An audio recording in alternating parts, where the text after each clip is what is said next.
Hello, viewers. Welcome to Rona's teaching videos. I'm Rona, and this is the third video in a series of how to help students to cope with exam stress, especially for the N levels, O levels, and the A levels, as well as the IB. So we're going to go into video 3, where we talk about brain freeze and stress and cover physiological, cognitive, and behavioral strategies on how to help our children to cope. Physical tips will include helping our teenager to breathe, to give our teenager a glass of plain water or Milo or hot chocolate to manage the hyperventilation and reduce anxiety. No fizzy drinks or soda or energy drinks because this can cause a sugar spike and a crash. Have a water bottle to keep hydrated as it helps with the energy and optimal brain functioning. Parents can cook a good meal of spaghetti, fruits, and walnuts to help lift the mood. Omega 3 in fish is very good. Bring your teenager somewhere quiet to calm him or her down. Take a stroll. Play his or her favorite music or song to sing or dance along to. Cognitive behavioral therapy involves targeting distorted, negative, inaccurate thoughts and replacing them with positive, accurate, and empowering thoughts. So, if your teen panics before the exams, help them to understand that it's okay. Empathize and say, I really hear your stress and you are really very scared and worried and anxious. It's okay. Write out a worry list. Ask your teenager to spend only 10 minutes on this list, writing down positive coping methods and what they are worried about. Then tear up the list and throw it away. This is a way of letting go of the stress. Now, if your teenager panics during the exam and cannot recall what was taught, so the student does not write anything and is frozen, teach your teenager to do deep breathing, positive, calming self talk, and the other techniques taught in the earlier videos. These included progressive relaxation, deep breathing from the diaphragm and from the stomach, and also positive visualization and positive calming self-talk. You can watch the earlier videos to teach your children these methods. I hope that these will be helpful. God reassures us that He loves us. I have loved you with an everlasting love. I have drawn you with unfailing kindness.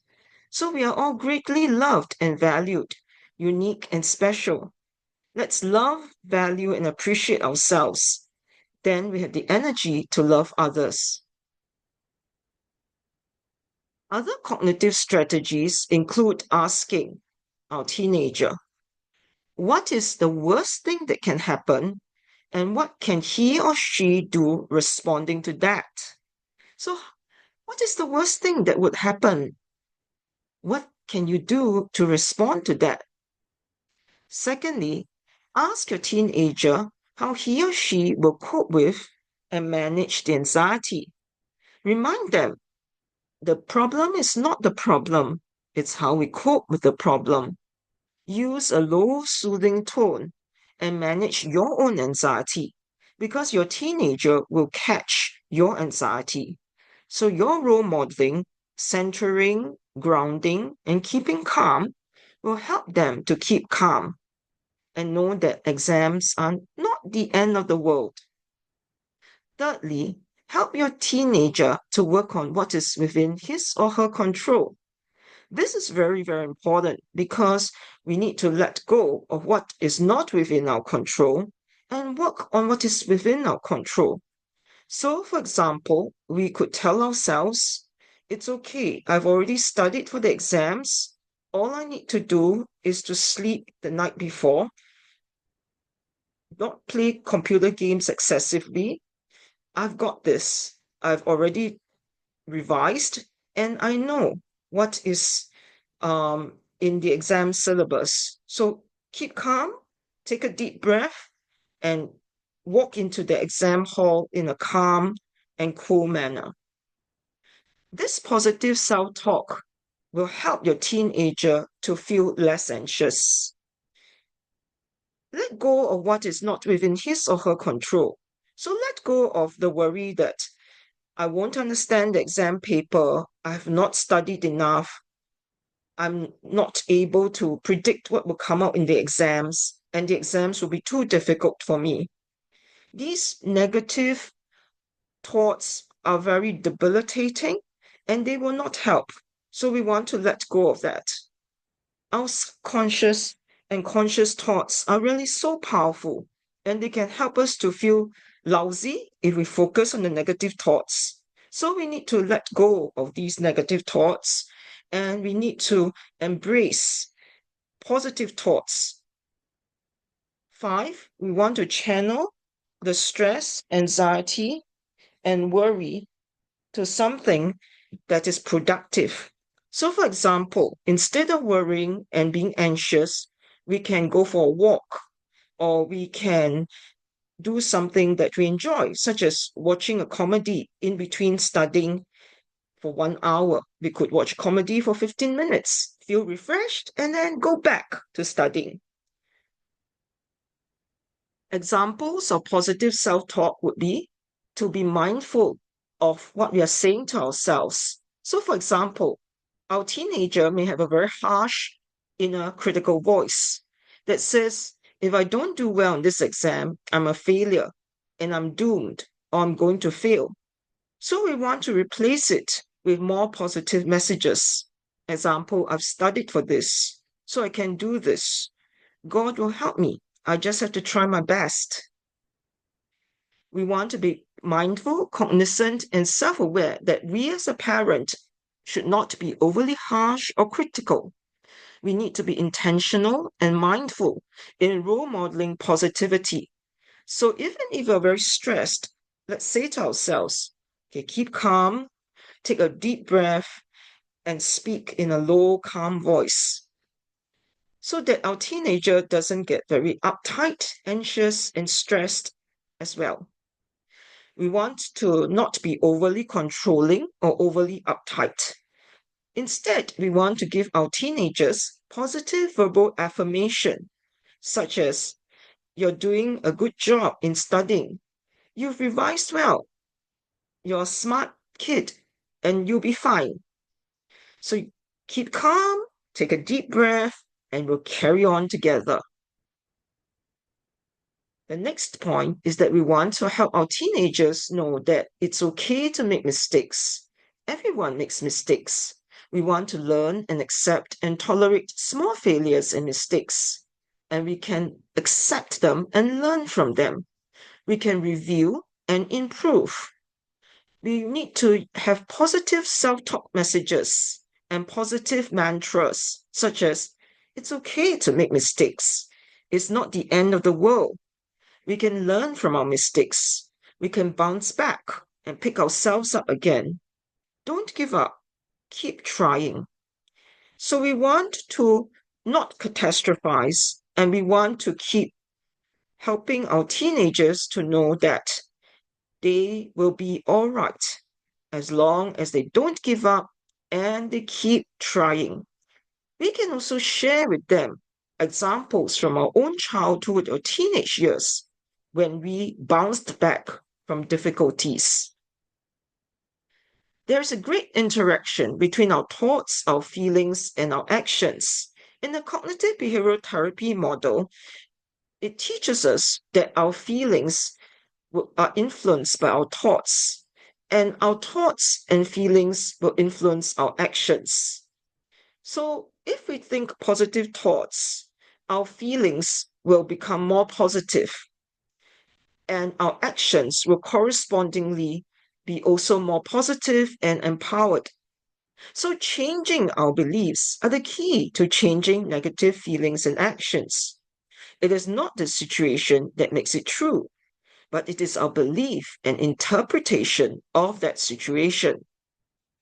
So we want to know that when we are taking exams, our expectations of ourselves need to be realistic.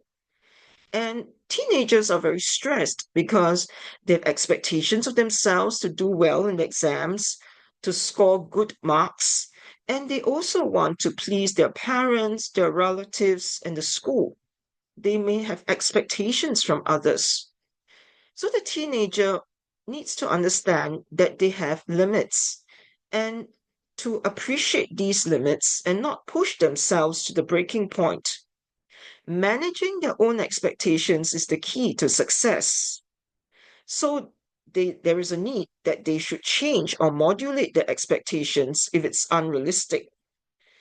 Ask themselves, are my expectations realistic? Is it helping me or hurting me?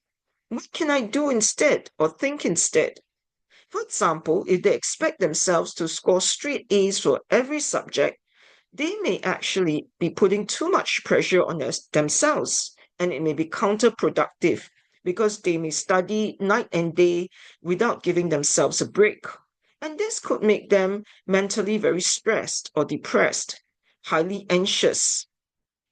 The optimal stress level for every person is to have a stress level that helps us to grow intellectually, emotionally, and morally.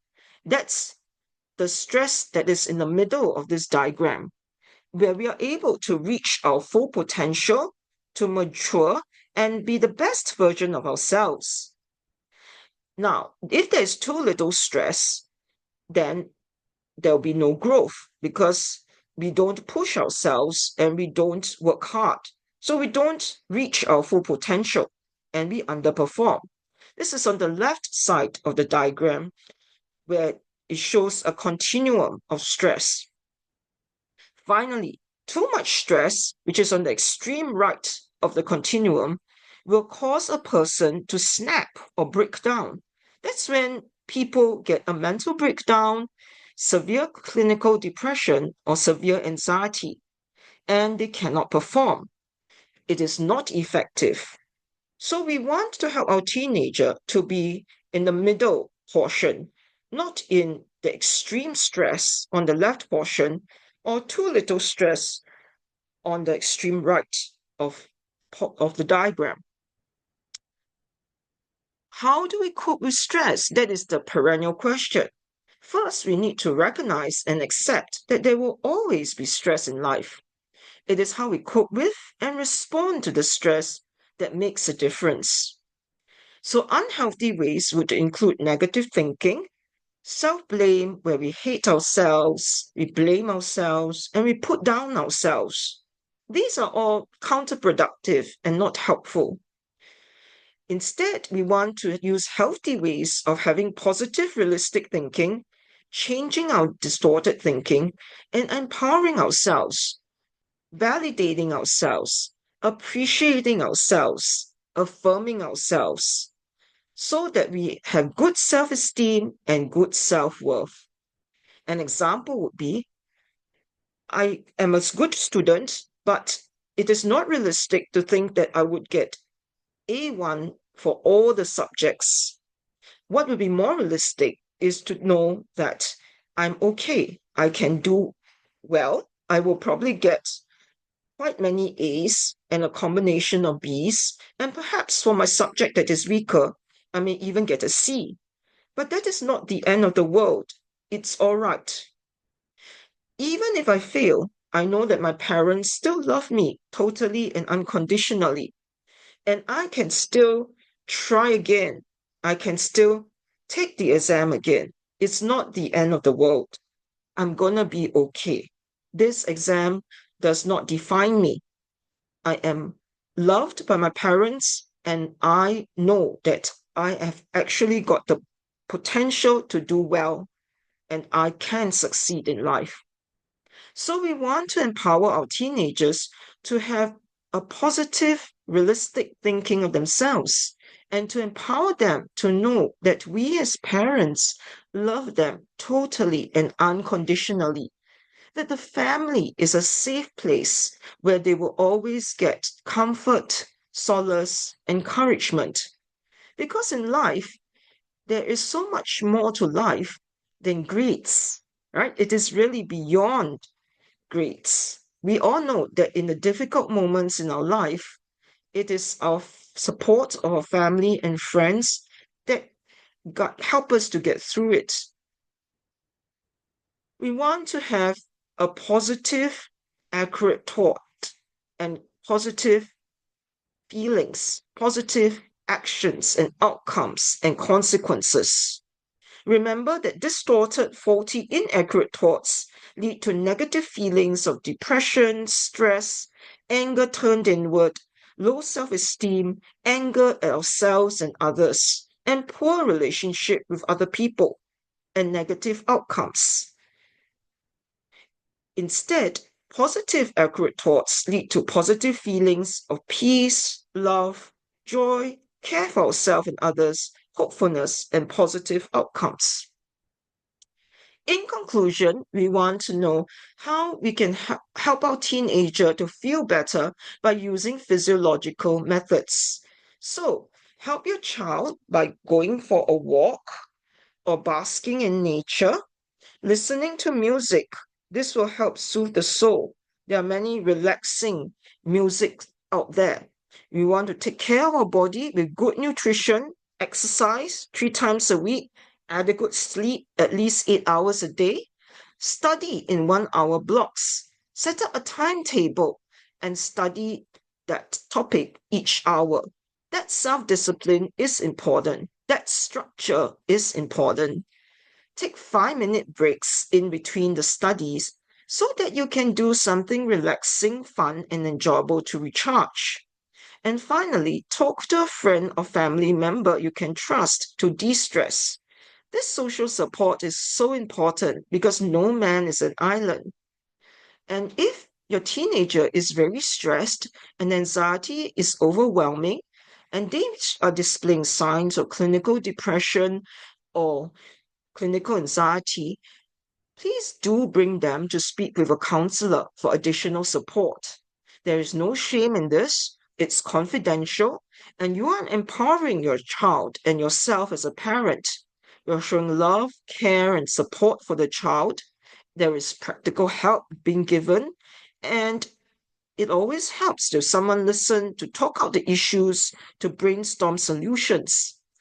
Every school has a counselor now, and you can approach the school counselor for help. These are also the other counseling centers that are in Singapore that provide good counseling. They include the Counseling and Care Center. The telephone numbers and contact details are accurate as at this time of the video creation. There is Care Corner Counseling Center. There is Shanyo Counseling Center, and there is Wings Counseling Center. Resources include the Chinese Development Assistance Council, Mendaki, and National Family Service Center for financial aid. In conclusion, Satir said, the problem is not the problem. It's how we cope with and respond to the problem. So I hope this video was helpful for you. Please do like, share, and subscribe the video if you found it helpful. These are the references. And please remember, this teaching ministry is not intended to replace therapy and counseling. Please seek counseling from trained professionals for any issues that you are facing. You are beloved and you are valuable. So please do also post any topics you would be interested to learn in the comments section. We are a community of learners, and this channel is for personal development and growth. Thank you once again for watching this video today. Please do like, share, and subscribe if you found the content helpful.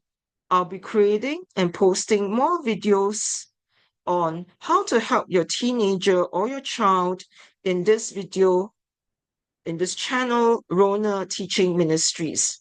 Do look out from them and have a great week ahead.